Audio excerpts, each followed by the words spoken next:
एक बीमारी है दोस्तों जिसको बोला जाता है आरएच इनकॉम्पेटिबिलिटी,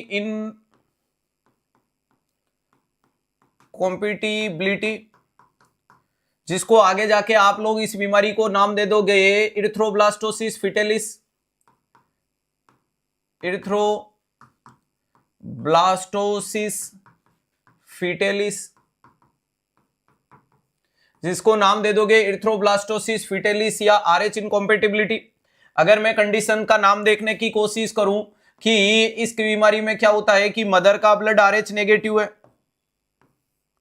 मां का blood negative negative negative negative, और अगर ये मां पॉजिटिव बच्चा कंसीव कर लेती है तो बच्चे का blood positive positive positive positive, तो बच्चे का खून मां के खून में नहीं जाता है, लेकिन at the time of delivery आपकी कुछ बूंदे मां के सर्कुलेशन में जा सकती है। At the time of delivery ये पॉजिटिव खून की चंद बूंदे कहां चली गई, मां के सर्कुलेशन में चली गई। याद रखिएगा यहां क्या बोल रहा हूं, at the time of delivery.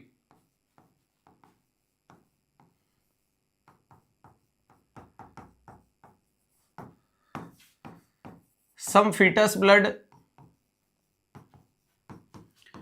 cross placenta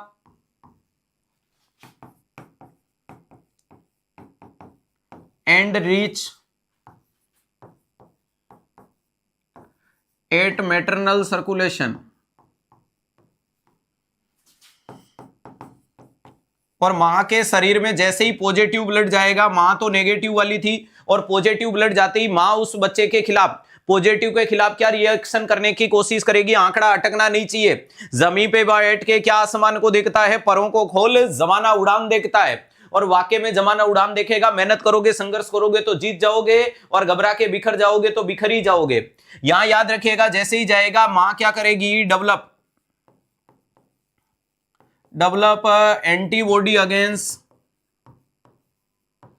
antibodies against RH positive. अरे किसके खिलाफ एंटीबॉडी बनाएगी, तो ध्यान रखिएगा आरएच पॉजिटिव के अगेंस्ट में बनाएगी। और कितना समय लग जाएगा बनाने में, तो विद इन 72 आवर्स। ध्यान रखिएगा विद इन 72 आवर्स में ये बना लेती है। कितने घंटे में, 72 घंटे में। अब मुझे बताओ कि ठीक है बना ली एंटीबॉडी, अब क्या खाक उखाड़ लोगे, ये बच्चा तो पैदा होके बाहर आ गया, तो इस बच्चे का कुछ नहीं करेगा। नेक्स्ट ध्यान रखिएगा, अब क्या बोल रहा हूं कि इफ नेक्स्ट बेबी अगर अगला बच्चा है वो प्यारे दोस्तों आरएच नेगेटिव हुआ तो नो प्रॉब्लम, कोई दिक्कत नहीं है, मां कुछ नहीं करेगी, मां सोचेगी ये तो मेरा ही है। लेकिन प्यारे दोस्तों अगर इफ नेक्स्ट बेबी, अगर अगली औलाद, हाँ अब कितने साल बाद हो रही है, क्या हो रही है वो कोई मतलब नहीं है, बेबी बॉडी नहीं baby. If next baby RH positive, अगर अगला बच्चा पॉजिटिव आया तो मां तो भड़की हुई है पॉजिटिव के खिलाफ, और मां उस बच्चे के क्या वो करेगी, तो ध्यान रखिएगा एम्ब्रियोनिक लाइफ में बोले तो फीटल लाइफ में, एम्ब्रियोनिक लाइफ या फीटल लाइफ, जैसे ही बच्चा मां के पेट में, मां उसके ब्लड के ऊपर अटैक करेगी, और वो आरएच एंटीबॉडीज जो आरएच पॉजिटिव जो एंटीबॉडीज है वो क्या करवाएगी, सेल्यूलर डिस्ट्रक्शन करवाएगी। क्या करवाएगी, डिस्ट्रक्शन करवाएगी। और जितनी ज्यादा तुम्हारे शरीर में ब्लड सेल मरेगी उतना ही तो बच्चे की बॉडी ज्यादा बनाएगी, और ज्यादा बनाएगी तो वहां इमेच्योर सेल देखने को मिलेगी।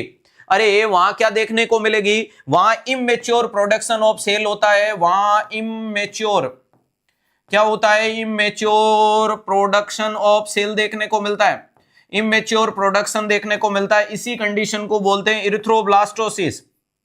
क्या बोला जाता है, ब्लास्टोसिस फिटेलिस, इसी को अपन इरिथ्रोब्लास्टोसिस फिटेलिस बोलते हैं।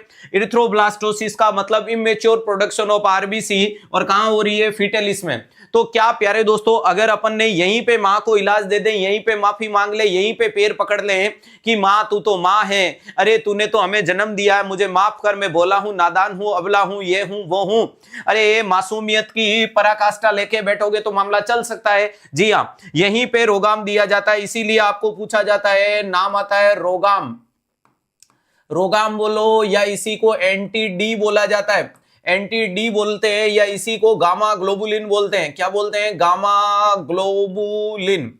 अब प्यारे दोस्तों आप कुछ चीजें पहले ही पता कर सकते हो, कुछ चीजें डिलीवरी के बाद पता होगी।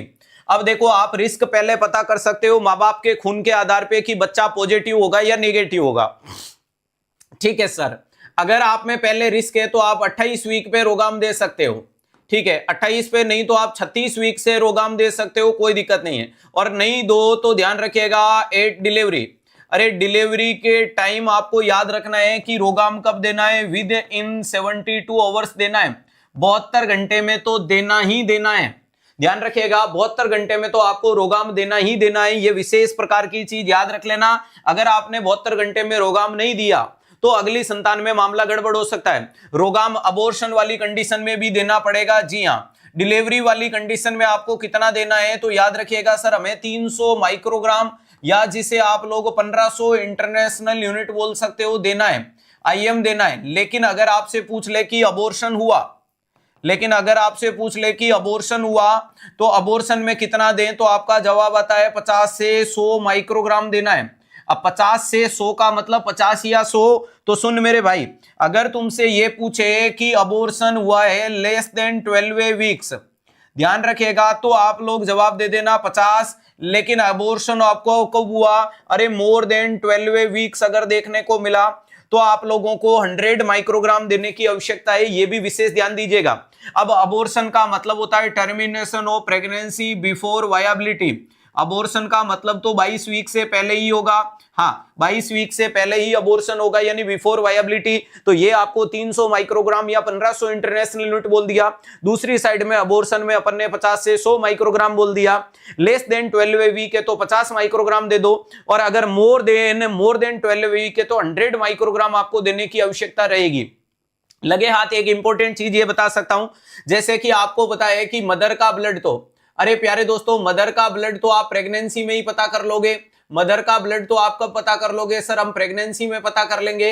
अगर मैं आपसे पूछूं मां के खून 2 ही मिलेंगे, या तो मिलेगा आपको आरएच पॉजिटिव और ध्यान रखिएगा या मिलेगा आरएच नेगेटिव। ठीक है सर, तो पॉजिटिव है तो आप बोल सकते हो no risk of Rh incompatibility. अगर मां का खुद का खून ही आरएच पॉजिटिव मिला, भाई जैसे ही कोई फीमेल प्रेग्नेंट हुई, प्रेग्नेंट होते ही वो अस्पताल गई, अस्पताल जाते ही उसका ब्लड ग्रुप चेक हुआ, और ब्लड ग्रुप चेक होते ही पता चला कि उसका तो आरएच पॉजिटिव है।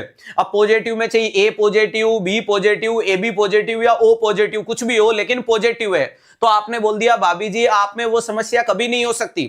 जैसे कि गांवों में कई बार औरत अस्पताल जाती है तो वो पूछती है कि फलाना के लुगाई के बच्चे के जन्म के टाइम एक महंगा वाला इंजेक्शन लगा था, तो क्या हमारी बहू या बेटी को महंगा वाला इंजेक्शन की जरूरत तो नहीं है ना डॉक्टर साहब। तो डॉक्टर साहब ने अगर ये वाली रिपोर्ट देखी तो वो बोल देंगे कि नहीं माताजी, आपकी बहू और बेटी को वो महंगा वाला इंजेक्शन की आवश्यकता नहीं है, इसका खून ठीक है, इसमें यह समस्या नहीं है। लेकिन अगर जैसे ही इसने आरएच नेगेटिव देखा तो माताजी ने पूछा कि क्या हमारी बहू या बेटी में वो इंजेक्शन की जरूरत है क्या, तो डॉक्टर साहब ने बोला अभी कंफर्म नहीं है, लग भी सकता है और नहीं भी लगे, जब बच्चा होगा तो बच्चे के जन्म के आधार पे देखेंगे मां और बच्चे का खून।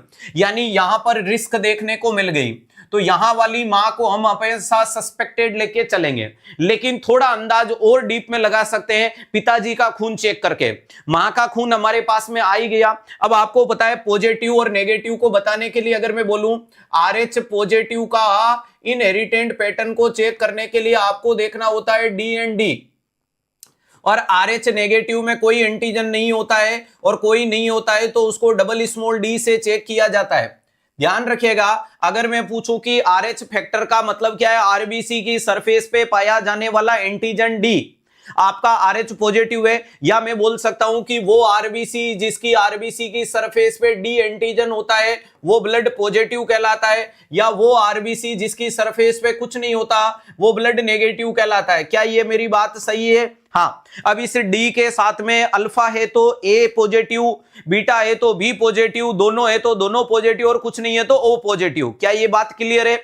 डेफिनेटली। तो अगर अपन इनका इनहेरिटेंट के क्वेश्चन जब सॉल्व करते हैं तो आपको पता है कि डी एंटीजन तो है, लेकिन जोड़ा बनाने के लिए डोमिनेंट के साथ में अपन रिसेसिव प्रोडक्ट को जोड़ देते हैं स्मॉल डी, और जिसमें कुछ नहीं है उसमें 2 स्मॉल डी लेके कुछ पता कर सकते हैं। तो अब एक चीज तो क्लियर हो गई प्यारे दोस्तों कि इस मां में तो रिस्क ही नहीं है, तो अपने को तो पता नहीं करना है। तो अपन 2 सवाल सोल्व करते हैं कि मां नेगेटिव है, पिताजी नेगेटिव होगा तो क्या होगा, मां नेगेटिव है, पिताजी पॉजिटिव होगा तो क्या होगा, यही बनते हैं। इसके अलावा कोई सवाल ही नहीं बनता है, इसके अलावा कोई सवाल ही नहीं बनता है। तो अपने पास में मैं अगर बोलूं तो दो जोड़े बना देता हूं कि मदर तो दोनों में, भाई मदर नेगेटिव है तभी रिस्क है, यहां मैं और लिख देता हूं मदर नेगेटिव है तभी रिस्क है, पॉजिटिव वाली मदर में तो कोई रिस्क ही नहीं है। अब देखो, या तो इस मदर के साथ में इसका हस्बैंड बोले तो बच्चे का बाप पॉजिटिव हो सकता है या बच्चे का बाप नेगेटिव हो सकता है, इसके अलावा तीसरा तो नहीं हो सकता। भाई दो ही कंडीशन होगी, भाई दो ही कंडीशन होगी। मैं उस मां के बारे में क्यों ही चर्चा करूं जिसका ब्लड पॉजिटिव है। अगर मां का ब्लड पॉजिटिव है तो उसके बच्चे में इरिथ्रोब्लास्टोसिस, फिटेलिस या RH इनकॉम्पेटिबिलिटी नहीं हो सकती। उसी मां में होगी जिसका खून नेगेटिव है, तो मैंने नेगेटिव का डिस्कशन कर रहा हूं। हाँ, अब मैंने पूछा कि उस वाइफ का हस्बैंड का खून या तो पॉजिटिव हो सकता है या नेगेटिव, ये भी मैं जब वो एंटीनेटल केयर के लिए आई उसी टाइम पता कर सकता हूं। उसी टाइम में क्या करवा सकता हूं, पता कर सकता हूं। जैसे ही पत्नी का खून चेक किया, पत्नी का खून पॉजिटिव आया, मुझे पति का खून चेक करने की जरूरत नहीं है। लेकिन अगर पत्नी का खून नेगेटिव आया, अगर पत्नी का खून नेगेटिव आया तो मैं एक और कदम डीप में उठा सकता हूं और बोलूंगा कि बहन जी आप अपने पति का भी ब्लड ग्रुप बताओ, और पति का ब्लड ग्रुप इसने अगर ये बताया तो इस कंडीशन को अपन लिखेंगे DD और इसको लिखेंगे DD, और अगर ऐसी कंडीशन आई तो DD। अब ध्यान रखिएगा, जब इनका जोड़ा बनाऊंगा तो ये रहा DD, इस कंडीशन में DD, इस कंडीशन में DD और इस कंडीशन में DD। यानी अगर पत्नी नेगेटिव और पति नेगेटिव तो हमने बोल दिया 100% आपका बच्चा नेगेटिव होगा। 100% आपका बच्चा क्या देखने को मिलता है, नेगेटिव होगा, और आपको भी रोगाम लगाने की आवश्यकता नहीं है। तो कुल मिलाकर के एक और एलिमिनेट किया या नहीं किया, यानी एंटीनेटल केयर के दौरान मैं पता कर रहा हूं उस बीमारी का जो बच्चे में उत्पन्न हो सकती है। ठीक है, ध्यान रखिएगा। सर वाइफ का पॉजिटिव और बच्चे का नेगेटिव आएगा तो नेगेटिव वाला पॉजिटिव में तो जा सकता है, पॉजिटिव नेगेटिव में नहीं जाना चाहिए। ठीक है, अब इस कंडीशन में अब देखो, इस मां को भी बोल दिया कि नो रिस्क, इस मां को भी अपन ने क्या बोल दिया, नो रिस्क, यानी रिस्क वाली तो एक ही बच रही है। तो अगर भैया जी माता जी का खून नेगेटिव हो, तो माता जी का खून अगर नेगेटिव देखने को मिले